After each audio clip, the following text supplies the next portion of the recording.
कुंद का दिव्य वाणी का, जिन कुंद धनि दाता, उन कहान स्वामी का।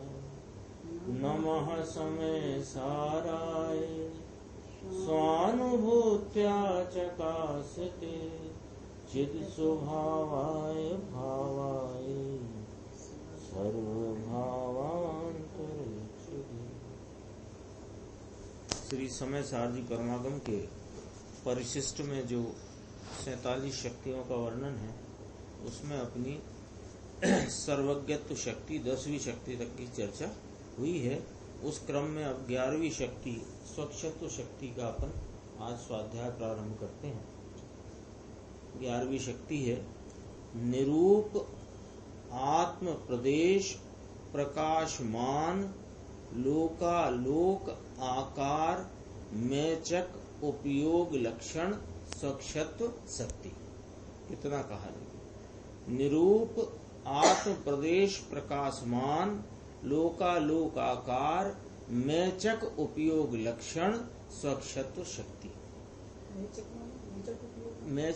मेचक माने अनेक आकार होता है। मेचक माने अनेक आकार। मेचक शब्द आया ना, कलश में आया है। हाँ, मेचक माने अनेकता, अमेचक माने एक। इसमें देखो नीचे अर्थ आएगा, एक एक शब्द लिखा है ना उसमें। निरूप आत्म प्रदेश प्रकाशमान, तो अमूर्तिक आत्म प्रदेशों में प्रकाशमान। क्या प्रकाशमान है कि उपयोग है ना, वो उपयोग जिसका लक्षण है, ऐसी स्वच्छत्व शक्ति। उधर से मिला ना, अमूर्तिक आत्म प्रदेशों में प्रकाशमान कौन? स्वच्छत्व शक्ति, जिसका की ऐसा उपयोग लक्षण है। कैसा उपयोग? कि लोकालोक के आकारों से मेचक, यानी अर्थात अनेक आकार रूप, ऐसा उपयोग जिसका लक्षण है, ऐसी स्वच्छत्व शक्ति। दोबारा से अपन क्रम से पढ़ते हैं। अमूर्तिक आत्म प्रदेशों में प्रकाशमान लोकालोक के आकारों से मेचक यानी अनेक आकार रूप उपयोग, जिसका लक्षण है ऐसी स्वच्छत्व शक्ति। उदाहरण दिया देखो, जैसे दर्पण की स्वच्छत्व शक्ति से उसकी पर्याय में घटपट आदि प्रकाशित होते हैं। एकदम सटीक दृष्टांत है। दर्पण है ना सामने, दर्पण है, उसके प्रदेशों में प्रकाशमान है, उसके मूर्तिक प्रदेश है, पर दर्पण के प्रदेशों में, उसके क्षेत्र में, उसके तल पर प्रकाशमान है क्या? कि उसकी स्वच्छता का भाव प्रकाशमान है। वो स्वच्छता का भाव का लक्षण क्या? कि वह अनेक आकारों से प्रतिबिंबित। अनेक आकार प्रतिबिंबित हो रहे हैं ना दर्पण में, तो अनेक आकारों का जो प्रतिबिंबन स्वरूप जो परिणमन है, वो दर्पण के स्वच्छत्व भाव का प्रकाशक है। दर्पण की स्वच्छता कहाँ ज्ञात हुई? कि उस दर्पण की स्वच्छता, अपने दर्पण है ना, तो दर्पण लगा है, उसमें मेल वेल हो, कुछ ऊपर धूल हो, तो धूल हो तो वो नहीं, पर दर्पण की स्वच्छता है, ऐसा कैसे जानने में आया? कि उसमें अनेक आकार रूप प्रतिबिंबन की स्पष्टता जितनी है, उससे दर्पण की स्वच्छता जानने में आई ना। ऐसे यह आत्मा, जिसके अरूपी अमूर्तिक आत्म प्रदेश उसमें प्रकाशमान है क्या?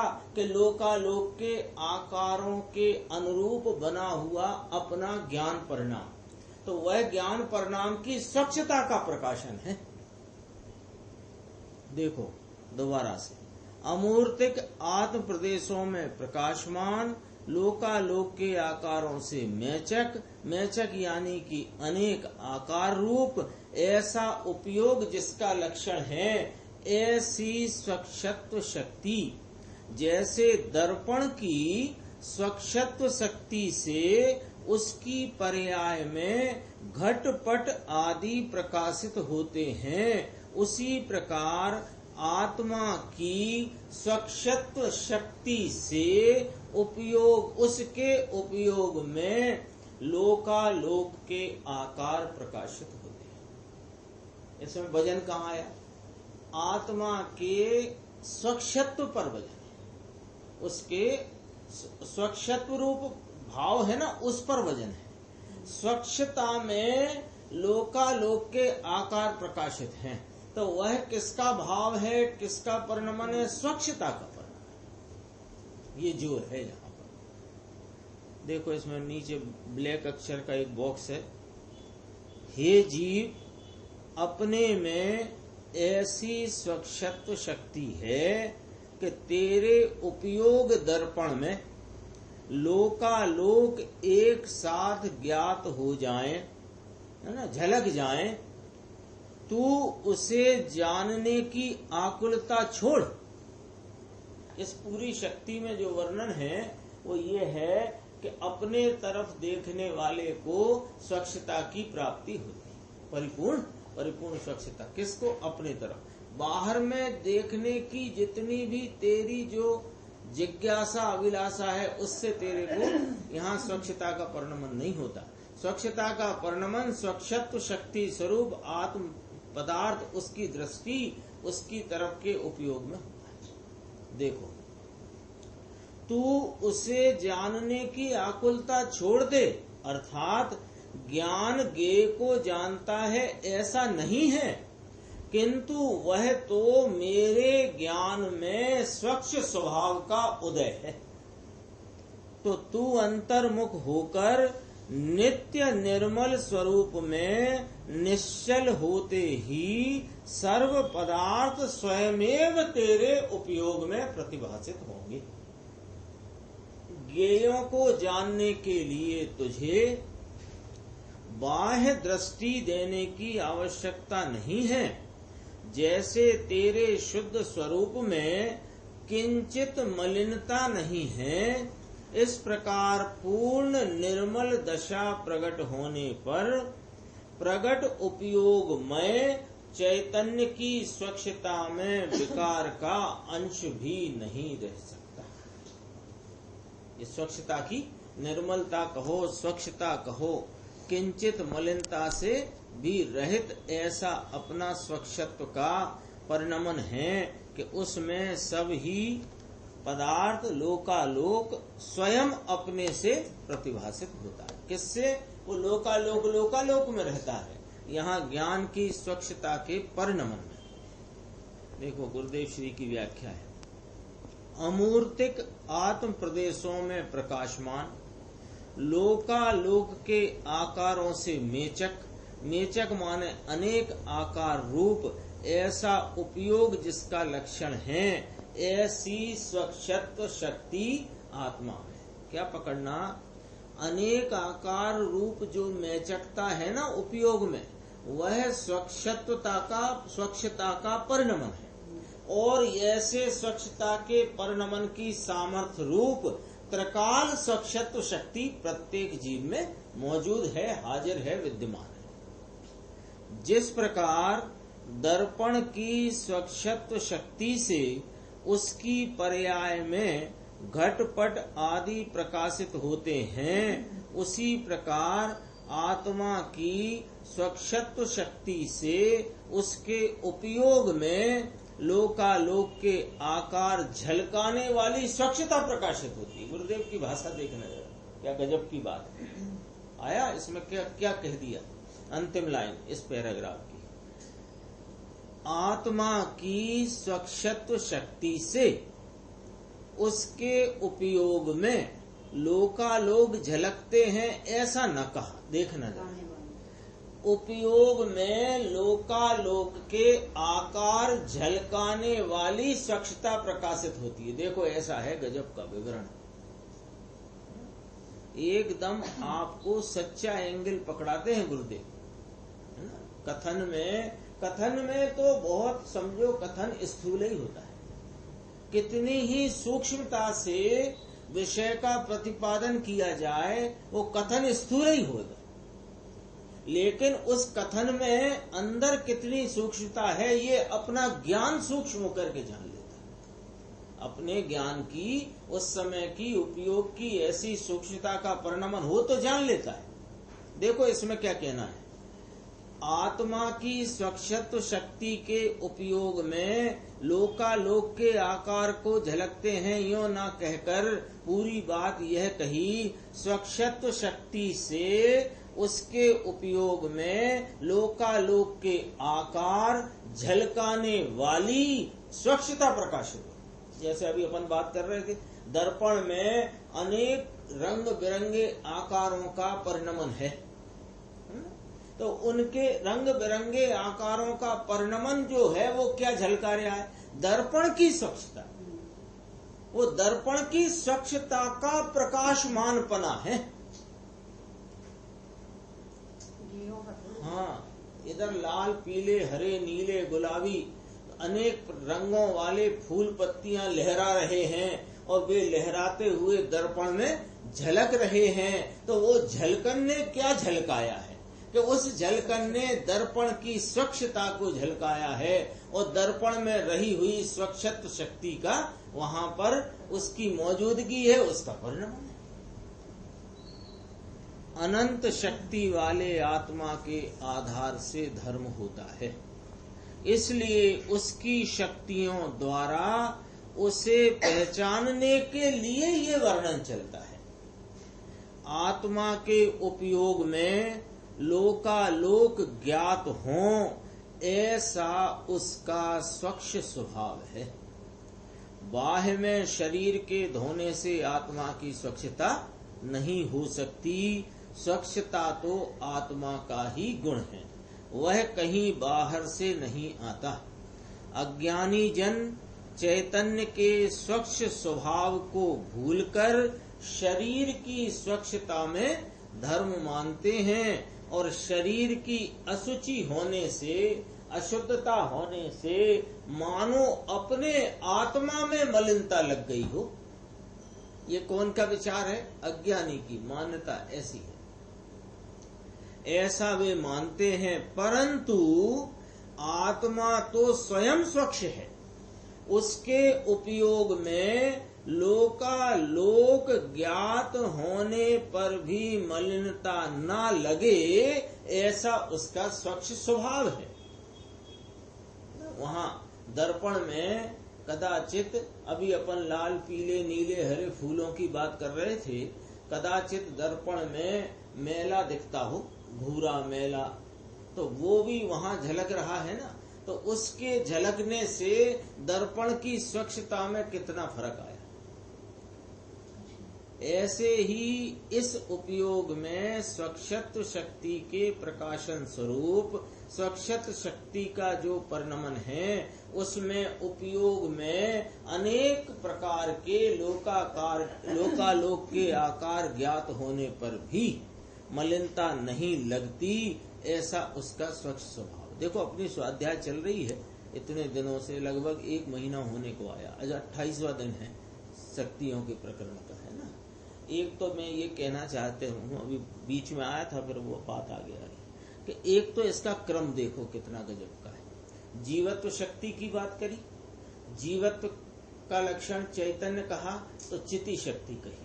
चिति शक्ति के 2 प्रकार, दृषि शक्ति और ज्ञान शक्ति कही। फिर ऐसी ज्ञान शक्ति, दृषि शक्ति के परिणमन में सुख शक्ति कही, और सुख शक्ति रूप जो परिणमन है उसमें फिर वीर शक्ति कही। फिर वीर शक्ति के बाद फिर जो दृषि और ज्ञान कहा था उसमें सर्वदर्शित्व कही और सर्वज्ञत्व कही। और सर्वदर्शित्व और सर्वज्ञत्व का परिणमन कैसा है कि वह स्वच्छत्व है। सर्वदर्शित्व रूप, सर्वज्ञत्व रूप जो उपयोग का परिणमन है, उपयोग में दोनों आ गए ना, सर्वदर्शीपना भी और सर्वज्ञपना भी। तो वो सर्वदर्शीपना और सर्वज्ञपने का परिणमन जो हो रहा है वो कैसा है कि वह स्वच्छ उपयोग की स्वच्छता का प्रकाशमानपना है, उसका प्रकाशन है, क्रम है इसमें। दूसरी चीज ये कहना चाहते हैं, अपन जब गुरुदेव श्री का व्याख्यान देखते हैं, एक एक पैराग्राफ में एक एक बात की स्थापना और उसमें विरोध अपने चित्त में हो, किसी प्रकार की विपरीतता हो, उसका यहाँ निषेध चलता आता है। जैसे अभी अपन ने पीछे पढ़ा, पहले उसका मूल स्वरूप बताया, फिर यह भी बताया कि शरीर आदि देह के धोने से आत्मा में स्वच्छता होती नहीं, अरे आत्मा में मलिनता ही नहीं लगती, ये वाली बात बताई। अब देखो आगे कि हे जीव तेरी स्वच्छता ऐसी है। अपने को लगता वही बात दोबारा, वही बात, हर बार कोई ना कोई बात में वो वस्तु स्वरूप की स्थापना और जो उसमें नहीं है अथवा अपनी मान्यता की विपरीतता, जानने की विपरीतता है, उसका निषेध आता है। देखो, हे जीव तेरी स्वच्छता ऐसी है कि उसमें जगत का कोई पदार्थ ज्ञात हुए बिना नहीं रहता। जिस प्रकार दर्पण की स्वच्छता में सब दिखाई देता है, दर्पण हो और उसके वहां तो सामने की बात है ना, दर्पण के, दर्पण उदाहरण लिया तो उसमें जो सामने हो वो न दिखे ऐसा नहीं हो सकता, वो बारीक से बारीक हो। यहाँ फूल हो, फूल पे एकदम बारीक मच्छर उड़ता हो तो वो भी उसमें झलकता, ये उसकी दर्पण की स्वच्छता का परिणाम है। उसी प्रकार स्वच्छत्व शक्ति के कारण, अब ये दृष्टांत आया, उसी प्रकार स्वच्छत्व शक्ति के कारण आत्मा के उपयोग में, आत्मा का उपयोग है दर्शन ज्ञान स्वरूप, उस दर्शन ज्ञान स्वरूप उपयोग परिणमन में स्वच्छता का परिणमन, उस स्वच्छता के परिणमन में लोकालोक ज्ञात होता है। शरीर तो जड़ है, उसमें किसी को जानने की शक्ति नहीं है। रागादि भावों में भी ऐसी स्वच्छता नहीं है कि वे किसी को जान सकें, वे तो अंध हैं। आत्मा में ही ऐसी स्वच्छता है कि उसके उपयोग में सब ज्ञात होता है। ये इतनी बात यहाँ बता दी। ये तीन चीजें ही नजर आती है ना, शरीर नजर आता है, नजर माने उसमें मैंपना है ना अनादि का, और परिणति में रागादि में एकत्व है। तो कहते हैं देखो, ना तो रागादि भावों में स्वच्छता का भाव है और न शरीर में स्वच्छता का भाव। शरीर स्वभाव से अशुचि और रागादि भी स्वभाव से अशुचि। तो यहाँ फिर स्वच्छी कौन रह गया? शुचि माने पवित्र कौन रह गया? स्वच्छ कौन रह गया? कि यह आत्मा जिसके उपयोग में स्वच्छता का परिणमन है, क्योंकि इस आत्मा में स्वच्छत्व शक्ति है। लिखा है यहाँ देखो, उसके उपयोग में सब ज्ञात होता है। स्वच्छता के कारण आत्मा का उपयोग ही लोकालोक के ज्ञान रूप से परिणमित हो जाता है। अरे शरीर स्वच्छ हो तो आत्मा के भाव निर्मल हों, ऐसा नहीं है। जगत के सर्व पदार्थ मेरे उपयोग में भले ही ज्ञात हों, परंतु वे कोई पदार्थ मेरी स्वच्छता को बिगाड़ने में समर्थ नहीं। दो बातें आ गई, तीन आ गई यद्यपि इसमें। देखो, एक तो शरीर में स्वच्छता का स्वभाव ही नहीं, शरीर स्वभाव से अशुचि है, मलिन है, और रागादि भाव भी स्वभाव से अशुचि है, मलिन है। तो यहाँ रह क्या गया कि एक आत्मा वह स्वच्छत्व शक्ति का पुंज, स्वच्छत्व शक्ति स्वरूप आत्मा अपने उपयोग में सबको जान ले, ऐसी स्वच्छत्व शक्ति स्वरूप है। एक बात ये कही। दूसरी बात कही कि शरीर की स्वच्छता से आत्मा की स्वच्छता का कोई लेना देना है नहीं। तीसरी बात कही कि इस आत्मा के स्वच्छता के परिणमन में जो कुछ भी जानने में आ जाए, मलिन से मलिन वस्तु तो कोई है नहीं जगत में, वो वस्तु की वह पर्याय जो मलिन कही जाती है वो भी इसमें जानने में आए तो भी यह उपयोग के उस परिणमन में मेरे पदार्थ की स्वच्छता का कोई बाल बांका कर सकता नहीं। बोलो साहब, ऐसी गजब की बातें हैं जिसमें जरा इस आत्म तत्व की महिमा आ जाए और ये रागादि भावों की महिमा छूटकर इसकी महिमा की जो ऐसा बढ़ जाए तो पुरुषार्थ उठ करके अपने आत्मा को न पहचाने, ऐसा हो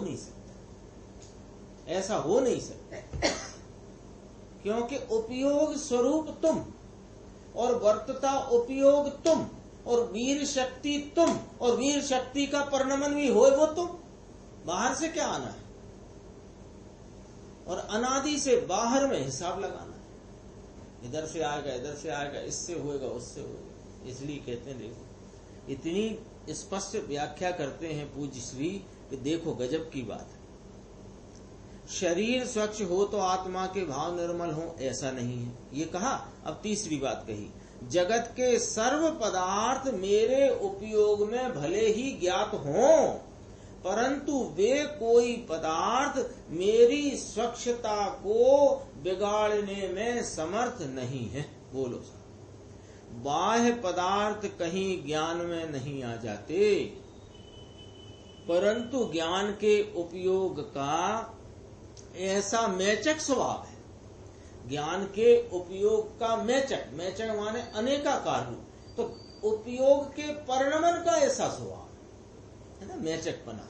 और उपयोग स्वरूप तो ये अमेचक वस्तु है। तो इसके उपयोग, ज्ञान के उपयोग का ऐसा मेचक स्वभाव है कि वह समस्त पदार्थों के ज्ञान रूप माने जानने रूप से परिणमित होता है, तथापि अपनी स्वच्छता को नहीं छोड़ता। जिसने अपने ऐसे पवित्र उपयोग स्वभाव की प्रतीति की, वह जीव स्वयं सन्मुखता से पर्याय पर्याय में पवित्रता प्रकट करता हुआ केवल ज्ञान के सन्मुख होता जाता है। लो साहब, मार्ग की प्राप्ति भी बताई, मार्ग में किस प्रकार प्रयाण होता है और कैसे पूर्णता की प्राप्ति होती है। आगे 2 लाइन में बात। तो ये सब अभी गुरुदेव ने फरमाया था, ये सब शक्तियों का वर्णन तेरे को तेरा स्वरूप पहचान कराने के लिए किया जा रहा है ना। अपनी स्वच्छता का स्वरूप ऐसा है, तो ऐसे अपने स्वच्छ स्वरूप रूप आत्मा को दृष्टि में लेने से, यानी पवित्र उपयोग स्वभाव की प्रतीति करके जीव स्वयं सन्मुखता द्वारा पर्याय पर्याय पगले पगले पग पग में पवित्रता को प्रकट करता हुआ केवल ज्ञान यानी पूर्णता के सन्मुख होता जाता है। अब देखो अगला पैराग्राफ, लोकालोक को देखने के लिए जीव को कहीं बाहर नहीं देखना पड़ता है। ये समझ लो, क्यों कि ये जीव को ज्ञान स्वरूप है ना जीव, और ज्ञान भाव से प्रति समय परिणमित है। भले अल्प दशा है, मतशुद्ध ज्ञान रूप परिणमन है, अल्प दशा है तो भी इसके ज्ञान रूप परिणमन तो है ना, ज्ञान रूप परिणमन है और इसे जानने की जिज्ञासा है। कौन से समय इसको जानने की जिज्ञासा नहीं, प्रत्येक समय। लेकिन कहते हैं वो जिज्ञासा है तेरी, तो तू जो बाहर जानने के लिए उपयोग को भरमाएगा तो कुछ जानने में नहीं आएगा। लेकिन ये अपना, ये देखो, जहाँ ज्ञान का उपयोग स्वरूप में लीन होकर स्वच्छ रूप से परिणमित हुआ, वहाँ उसकी स्वच्छता में लोकालोक अपने आप आकर झलकते आ नहीं जाते। उनके आकारों के अनुरूप यह स्वच्छता से परिणमित उपयोग में वह सब झलक जाते हैं, जानने में आ जाते हैं। देखो एक बहुत अच्छा उदाहरण दिया इसमें गुरुदेव ने, बहुत ही गजब का। वस्तुपाल तेजपाल थे, 2 श्वेतांबर भाई थे, है ना, राजस्थान में, जिनने बहुत मंदिर बनाए, रणकपुर, माउंट आबू आदि में। देखो अभी क्या कहते हैं, वस्तुपाल तेजपाल के संबंध में एक ऐसी किंवदंती प्रचलित है कि एक बार वे चोरों के भय से अपने रुपए तथा गहने आदि संपत्ति को धरती में गाड़ने के लिए गड्ढा खोद रहे थे। तो गड्ढा खोद रहे थे अपना मालताल दबा दें वहां चोरों से बचाने को।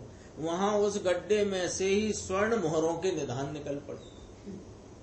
गए तो थे, अपना जो कुछ है भैया, अपन बाहर आना जाना होता है व्यापार के सिलसिले में, तो कोई चोर चोरी न कर ले तो अपन गड्ढे में गाड़ देंगे, फिर जब जरूरत होगी निकाल लेंगे।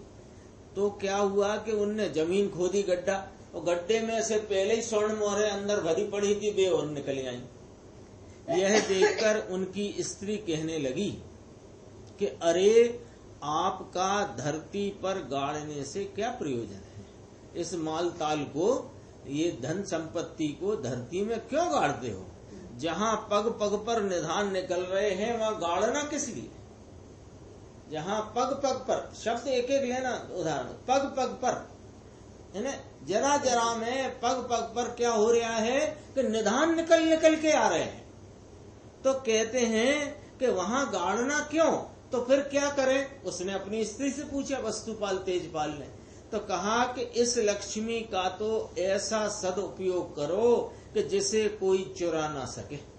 तो इस घटना के बाद वस्तुपाल तेजपाल ने अनेकों मंदिर बनवाए। ऐसी किंवदंती का ये कथन है और वो स्टोरी है। माउंट आबू, हाँ, वो देवरानी जेठानी का गोखड़ा बना ना, और वस्तुपाल तेजपाल दो भाई थे।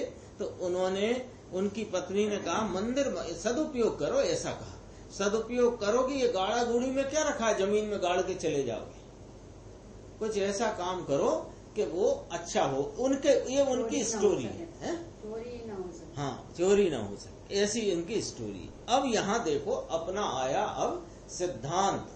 दृष्टांत तो समझ लिया अपन ने, अब देखो सिद्धांत क्या घटित होता है। उसी प्रकार यहाँ चैतन्य में ऐसी उपयोग लक्ष्मी का भंडार भरा है कि अंतर्मुख गहराई तक उतरकर खोदने से केवल ज्ञान के निधान प्रकट पल उस पे आता पग पग पर निधान। यहाँ पर्याय पर्याय में केवल ज्ञान, केवल ज्ञान, केवल ज्ञान, केवल ज्ञान, केवल ज्ञान, पूर्ण ज्ञान। पर करना क्या है? खोदना है। क्या खोदना है? कि अपने स्वरूप की अंतर्मुखता में जाकर उस उपयोग को अंतरंग में एकाग्र करना है। तो क्या होगा कि उसमें अंतरंग में एकाग्रता से परिपूर्णता विकास होकर के केवल ज्ञान के निधान प्रकट होते हैं और लोकालोक आकर उसमें झलकते हैं। अरे उस उपयोग की स्वच्छता को कोई चुरा नहीं सकता। जिसके स्वभाव में ऐसे निधान भरे हैं उसे किसी पर का आश्रय क्यों होगा? ये एक लॉजिक है। जिसके घर में अन्न के, वस्त्रों के, सोने चांदी गहनों के भंडार भरे हैं उसको किसी पर का आश्रय क्यों होगा? कि आज कोई आ जाए तो 4 रोटी की व्यवस्था बना दे, ऐसा आश्रय हो सकता? क्यों नहीं? भरपूर भरा भंडार है। तो भरपूर भरा भंडार है, उसे किसी पर का क्यों आश्रय होगा? ऐसे जिसके स्वभाव में अनंत दर्शन, अनंत ज्ञान, अनंत स्वच्छता, अनंत प्रभुता, अनंत विभुता और अनंत वीर, अनंत आनंद सुख भरा पड़ा है, इसको पर के आश्रय की क्या जरूरत है? आज निर्णय ही कर लो, यही निर्णय कर लो कि मेरा जितना पराश्रय में भाव जाता है वो मेरे नुकसान का धंधा है। निमित्त हो, देव गुरु शास्त्र हो, निमित्त हो, जिनवाणी की स्वाध्याय के प्रति हो, जितना पराश्रय है सब नुकसान का धंधा है। तो क्या करे कि स्वाश्रय में आओ। तो हमें बताएगी तो जिनवाणी तो बता तो रही है, अब बता रही है तो उसका ही आश्रय लेना कि उसका आश्रय छोड़ के जहां बताया है वहां जाना। खजाने का नक्शा मिल गया पिताजी की, दादाजी की संदूक में से, अब वो खजाने का नक्शा मिल गया तो नक्शे को यहाँ दबाए दबाए घूमो। नक्शे में जहां जाने का कह रहे हैं वहां जाओ, तो क्या होगा? वह नक्शे में जो बताया है जहां खजाना है वहां जाने से मिल जाएगा। अरे आत्मा में ही ऐसी स्वच्छता भरी है, बहुत देखो गंभीर बात है। क्यों यहां से रह गया था? स्वभाव के आश्रय से पर्याय पर्याय में पूर्ण निधान प्रकट होते हैं।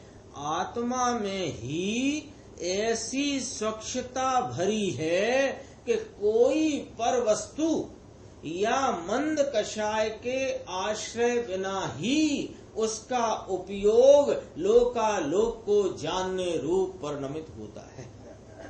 बोलो, अब इतना निर्णय तो करना पड़ेगा ना। इतनी स्वच्छत्व शक्ति की अपन वर्णन आचार्य भगवान, ज्ञानी धर्मात्माओं, गुरुदेव श्री से सुन करके, समझ करके अपने को स्वच्छत्व शक्ति एक लिस्ट में टिक करने के लिए पड़ी है क्या? अथवा मेरी स्वच्छता का परिणमन का ऐसा स्वरूप है कि किसी प्रकार की मंद कषाय के आश्रय के बिना ही और किसी प्रकार के पर निमित्तों के आश्रय के बिना ही मेरा उपयोग स्वच्छत्व भाव से परिणमित हो कि जिसमें लोकालोक के सर पदार्थ युगपत ज्ञात होते हैं, ऐसी मेरे स्वच्छत्व शक्ति स्वरूप स्वच्छत्व शक्ति की और स्वच्छत्व शक्ति स्वरूप आत्मा की ऐसी सामर्थ्य है। तो आज क्या निर्णय निकालना है कि किसी भी पर का आश्रय लेना तेरे लिए किंचित कार्यकारी है। कोई निमित्त, कोई कषाय की मंदता, कोई कषाय की मंदता।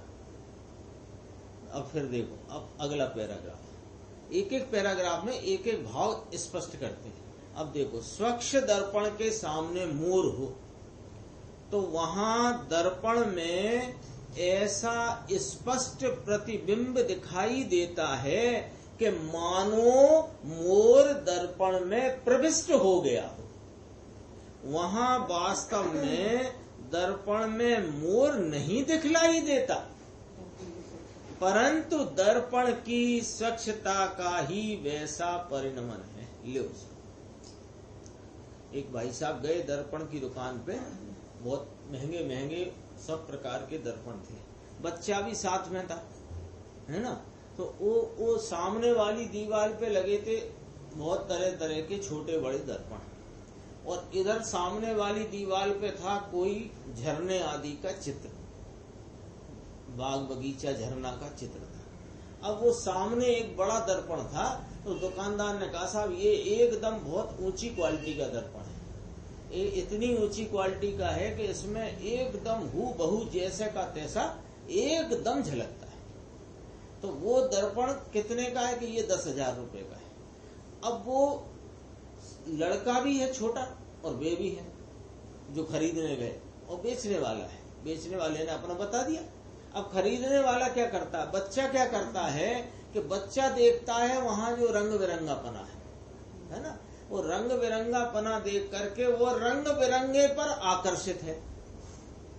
तो घर जब दर्पण लेके आए तो वो मचल गया कि इसमें वो तो है ही नहीं, वो झरने फूल पत्ती वे कहां गए।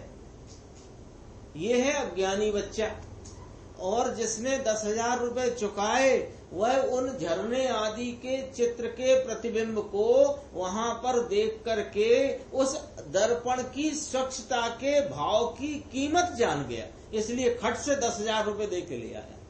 तो दर्पण में क्या प्रकाशित हुआ था, दर्पण में तो मात्र उसकी स्वच्छता ही प्रकाशित थी, वे झरने फूल पत्ती बाग बगीचा नहीं था। तो अभी जो केवल ज्ञान रूप परिणमन हो उपयोग का, उसमें जो लोकालोक झलकता है, यहाँ मोर की बात चल रही है कि मोर झलकता है, तो मोर दिख रहा है कि दर्पण की स्वच्छता दिख रही है। बच्चा कहे कि मोर दिख रहा है, लेकिन जो पैसे ढील रहा है जेब में से और जो पैसे ले रहा है वो जान रहा है कि स्वच्छता का परिणाम है। ऐसा है, वहां वास्तव में दर्पण में मोर दिखलाई नहीं देता, परंतु दर्पण की स्वच्छता का ही वैसा परिणमन है। उसी प्रकार चैतन्य मूर्ति आत्मा का उपयोग ही सारे जगत का मंगल दर्पण है।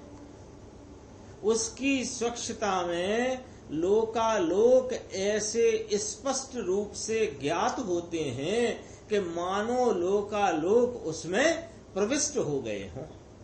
वास्तव में कहीं लोकालोक आत्मा के उपयोग में प्रविष्ट नहीं हो जाते, घुस नहीं जाते। लोकालोक तो बाहर ही है, आत्मा का स्वच्छ उपयोग ही उस स्वरूप से परिणमित हुआ है।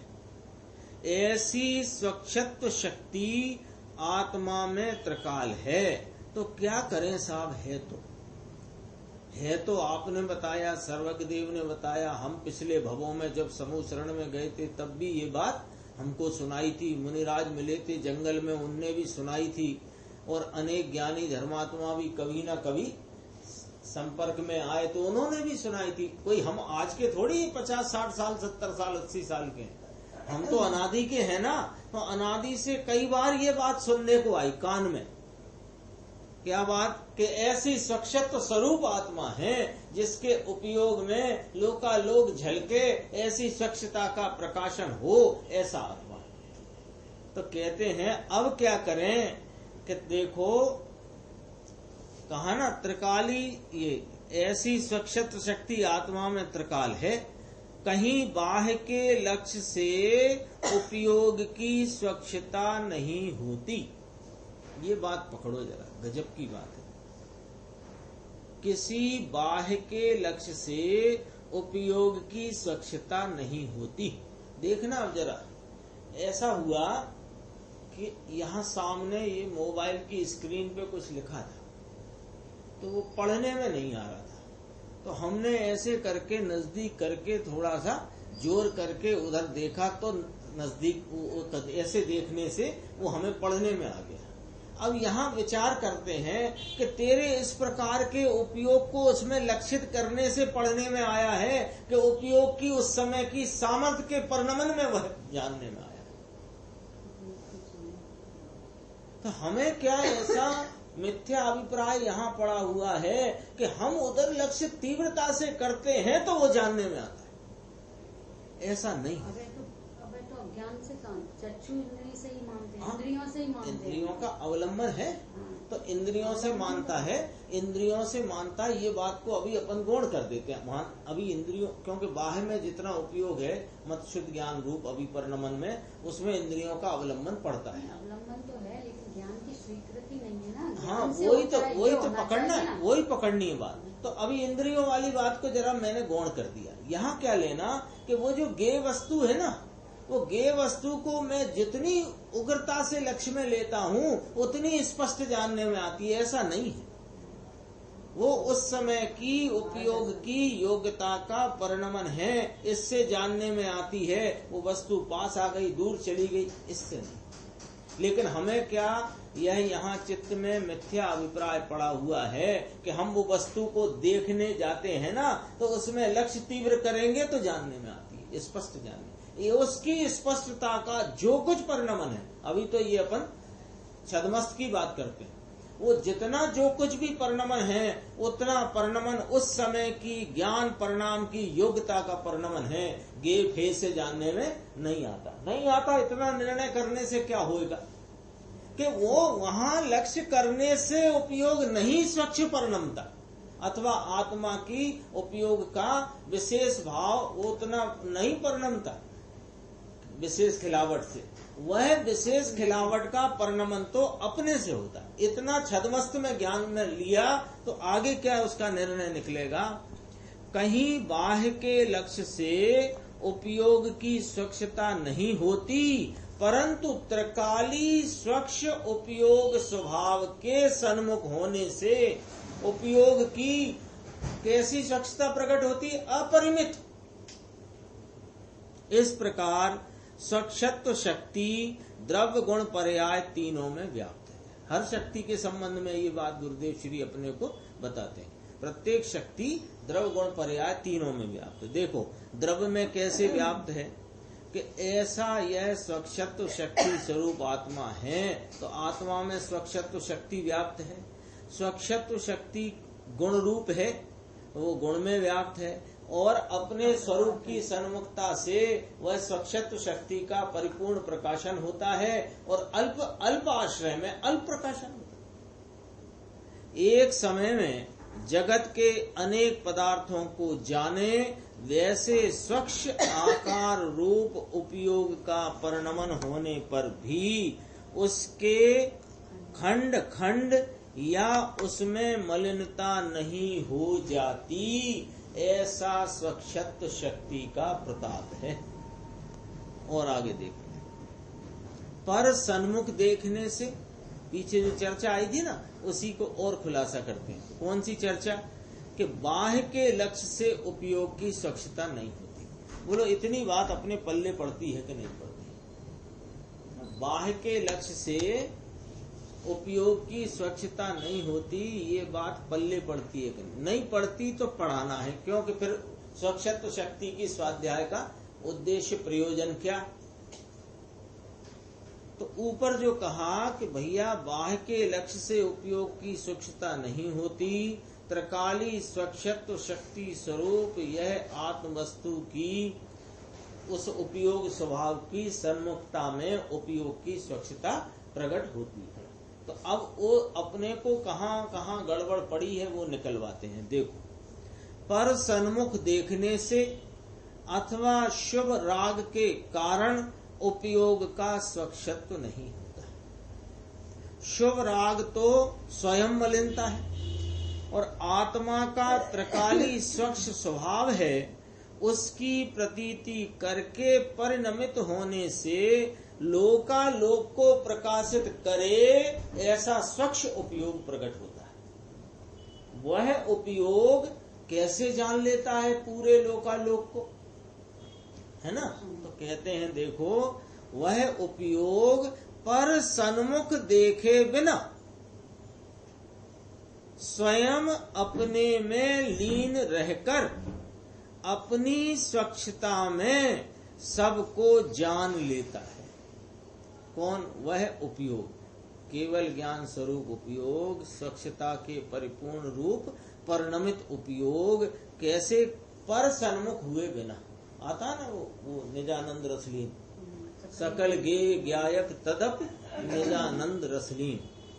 देखो, इसका एक उदाहरण बहुत ही अच्छा है, अच्छा रोचक भी है और बहुत सटीक भी है, कि जैसे कभी कभी स्वयंवर आदि में कन्या को राजकुमारों की ओर देखना ना पड़े, इसके लिए एक बड़ा स्वच्छ दर्पण रखते हैं। कन्या को वहां स्वयंवर स्थल में पहले नहीं आती। स्वयंवर स्थल में अनेक राज्यों के राजा राजकुमार आकर राजा राजकुमार ऐसे आके बैठते। पद्मावती का था वो एक मजबूरी की बात थी। ये अभी क्या कहा कि स्वयंवर आदि में कन्या को राजकुमारों की ओर देखना न पड़े, इसके लिए एक बड़ा स्वच्छ दर्पण रखते हैं। तो उस दर्पण में कन्या राजकुमारों की सूरत देख लेती है। उसमें किसी के ओर देखने की या दूसरे के आश्रय की कन्या को आवश्यकता नहीं रहती। उसी प्रकार आत्मा में ऐसी स्वच्छता है कि पर यानी लोकालोक के सन्मुख देखे बिना स्वयं अपने स्वभाव की ओर देखते हुए निर्मल उपयोग भूमि में लोकालोक को देख लेता है। ये तो स्वयंवर की घटना बताई। स्वयंवर में राजकुमारी को इस प्रकार से एक दर्पण लगा करके बैठाया कि दर्पण में पूरा राजमहल, अब तो क्लोज सर्किट कैमरे हो गए, पहले दर्पण की बात थी। तो दर्पण में इस प्रकार से तो उसने क्या किया, किसी सहेली दासी का आश्रय लिए बिना, राजकुमारों की ओर निगाह किए बिना उसने सब राजकुमारों की सूरत अपने उस स्वच्छ दर्पण के आश्रय से देख ली। ऐसे यह जीवत्व स्वरूप आत्मा, स्वच्छत्व स्वरूप आत्मा, इसके स्वच्छत्व रूप निर्मल उपयोग में उस उपयोग की तरफ देखने से ही लोकालोक का आश्रय किए बिना सारा लोकालोक ज्ञात हो जाता है। ऐसा कहा। अब और आगे देखो, बहुत इसकी एक इसी में और जोड़ी एक बात। जिस प्रकार सती स्त्रियां शीलवान स्त्रियां पर पुरुष की ओर आंख उठाकर नहीं देखती, उसी प्रकार पवित्र मूर्ति आत्मा पर सन्मुख देखे बिना ही लोकालोक को प्रकाशित करने रूप परिणमित होने की शक्ति वाला है। लोकालोक को देखे बिना ही उसको प्रकाशित करने रूप परिणमित होने की शक्ति वाला है। देखो, द्रौपदी, सीताजी आदि महान सती थी। एक पति के अतिरिक्त किसी अन्य की स्वप्न में भी उनके इच्छा नहीं थी। द्रौपदी सती के एक ही पति था, स्वयंवर में उन्होंने 5 पांडवों को वरमाला नहीं पहनाई, परंतु एक अर्जुन का ही वरण किया था। पूर्व प्रारब्ध के योग से ऐसी झूठी बात उड़ गई कि द्रौपदी के 5 पति थे। ये उसके उस प्रकार के यश अपकीर्ति का या उस प्रकार का उदय उसके निमित्त से ऐसा योग बना कि बात ऐसी उड़ गई। कहते हैं, अहो युधिष्ठिर और भीम जैसे जेठ तो पिता तुल्य थे, और नकुल सहदेव जैसे देवर उन्हें पुत्र तुल्य थे। ऐसी पवित्र सती को 5 पति मानने वाले मूढ़ और मिथ्यावासी हैं। सती के स्वप्न में भी ऐसा नहीं होता। सती सीता, सती द्रौपदी, सती राजुल आदि तो जगत की चंद्रिकाएं थीं। कैसी कि उन्हें आत्मा का भान था, अंतर में ब्रह्म आनंद का रसास्वादन किया था, इसलिए विषय नीरस लगते थे, विषयों में किंचित सुख नहीं मानती थीं। ऐसी पवित्र सतियां किसी अन्य की ओर नहीं देख सकती। यहाँ सतियों का दृष्टांत देकर यह समझाना है कि जिस प्रकार पवित्र सतियां अन्य पुरुषों के सामने नहीं देखती, उसी प्रकार भगवान आत्मा ऐसा स्वच्छ पवित्र स्वभावी है। सती है ये, सती माने शील स्वरूप है। यह आत्मा ऐसा स्वच्छ पवित्र स्वभावी है कि किसी अन्य की ओर देखे बिना स्वयं अपने स्वभाव से ही लोकालोक को जानने रूप परिणमित हो जाता है। अरे आत्मा इंद्रियों के अवलंबन से या पर गेयों की सन्मुखता से नहीं जानता। अपना छद्मस्त का भी देखो, एक एक पैराग्राफ आता है ना। अभी देह की शुद्धता से आत्मा की शुद्धता नहीं, यह बात बताई। फिर अंतरंग गहराई तक खोदने से अनंत निधान प्रकट होते हैं, ये वाली बात भी बताई। फिर किस प्रकार से स्वच्छ दर्पण के सामने मोर आदि है, तो वहाँ अपनी स्वच्छता का ही परिणमन है, वो उस पदार्थ का नहीं, ये वाली बात बताई। फिर यहाँ पर ये 2 उदाहरण से पर सन्मुख देखने से नहीं, अपनी स्वच्छता के प्रकाशन में ही सारा लोकालोक ज्ञात होता है, ये बताई। तो कहा ये जैसे सतियों का कहा, उनको विषयों की तरफ देखने की जरूरत नहीं, ऐसे ये पवित्र आत्मा लोकालोक की तरफ न देखकर अपने स्वभाव से ही जानने रूप परिणमित होता है। अब देखो ये कहते हैं, यह द्रव्य दृष्टि की बात है। ये बात शुरू करें इसके पहले कह देते हैं, कल से 23 तारीख से अपने 10 लक्षण पर्व प्रारंभ हो रहे हैं। इस बार कुछ ऐसा अवसर आया है कि अपन जिस तरह हर साल मनाते थे ऐसे नहीं मना सकते हैं। तो इसमें जो अपन ने कार्यक्रम में जो रखा है, हालांकि सूचना भेजी है और मैं कल आगे दी थी ना, तो कई लोगों का कनेक्शन कट गया था उस समय, इसलिए अभी बता देते हैं कि कल सुबह 8:45 8:45 से 9:15 तक गुरुदेव श्री का CD प्रवचन अपन यहाँ से टेलीकास्ट होगा और उसको अपन सुनेंगे गाथा। हाँ वो तो डाला है, बता रहा हूँ, 320 गाथा का। फिर 9:15 से 10:15 तक पंडित चेतन भाई जी मेहता राजकोट वालों का 320 नंबर गाथा पर व्याख्यान चलेगा। फिर 10:15 से 11 बजे तक अपना ये शक्तियों वाला जो प्रकरण यहाँ चल रहा है वो चलेगा। दोपहर को 4 से 5 तक अध्यात्म संदेश नाम की पुस्तक में जो रहस्यपूर्ण चिट्ठी पर पूज्य गुरुदेव श्री के प्रवचन है, उसके आधार से स्वाध्याय चलेगी। और शाम को 7:30 से 8:30 पंडित देवेंद्र कुमार जी जैन बिजोलिया वालों का मोक्ष मार्ग प्रकाशक पे स्वाध्याय चलेगा। इस प्रकार अपना 23 से लेके 1 तारीख तक का कार्यक्रम है। अभी अपना विषय यहाँ जो चल रहा है उस पे आते हैं। यह द्रव्य दृष्टि की बात है। वर्तमान पर्याय में कचास होने पर भी स्वयं सन्मुख स्वभाव की प्रतीति करने की यह बात है। जितनी बहिर्मुख वृत्ति हो वह मेरा स्वरूप नहीं है, मेरा पूर्ण स्वभाव अंतर्मुख है। मेरे स्वभाव की स्वच्छता ऐसी है कि उसकी ओर देखने से सब ज्ञात हो जाता है। बाह्य में देखते हुए तो विकल्प उठते हैं और पूर्ण ज्ञात नहीं होता, क्योंकि जहाँ विकल्पों की उत्पत्ति है उस काल में उपयोग का पूर्ण परिणमन होता नहीं, तो पूर्ण ज्ञात होता नहीं। लोकालोक को जानने के लिए बाह्य में लक्ष्य नहीं बढ़ाना पड़ता, परंतु अंतर में एकाग्र होना पड़ता है। अनंत आलोक क्षेत्र, अनंत काल, लोक के अनंत पदार्थ, वह सब स्वभाव सन्मुख देखने से ज्ञात हो जाता है। लोकालोक के सन्मुख देखकर कोई जीव लोकालोक का पार नहीं पा सकता, परंतु ज्ञान अंतर में स्थिर होने से लोकालोक का पार पा लेता है। इस प्रकार धर्मी को अपने अंतर्मुख स्वभाव की प्रतीति है। अब क्या कहते हैं देखो, आचार्य देव कहते हैं कि अरे भाई, तू पर को जानने की आकुलता छोड़कर अपने में स्थिर हो।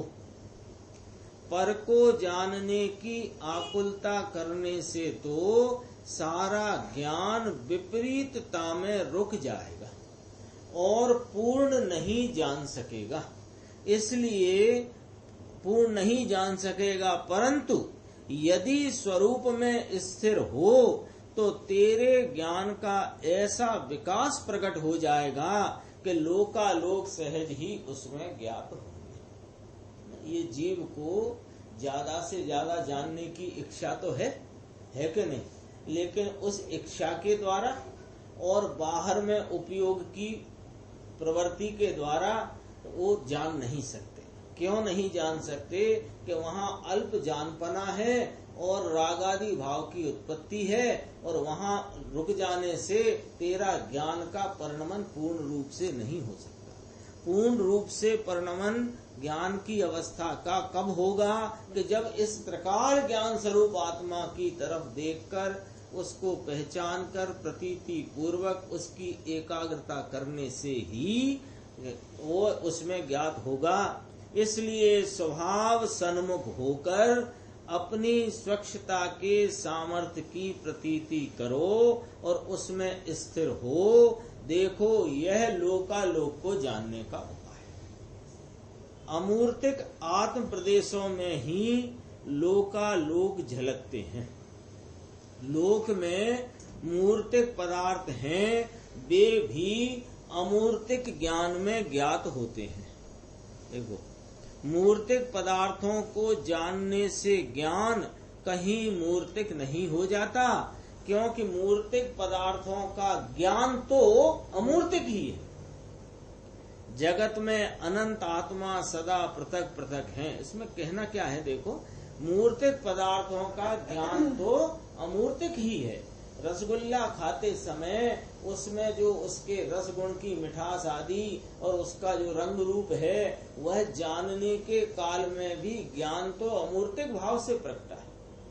वह कोई मीठा नहीं हो गया, वह कोई सुगंधित नहीं हो गया, वह कोई काला लाल पीला आदि नहीं हो गया। यह ज्ञान तो अमूर्तिक ही है। जगत में अनंत आत्मा सदा पृथक पृथक है, उनमें ज्ञान गुण है, उनके उपयोग का परिणमन है। उनका पूर्ण स्वच्छ परिणमन होने से उसमें लोकालोक ज्ञात होते हैं। ये बात ठीक है, लेकिन सामने जो गे रूप लोकालोक है, परंतु लोकालोक को जानने वाला ज्ञान तो उससे पृथक है।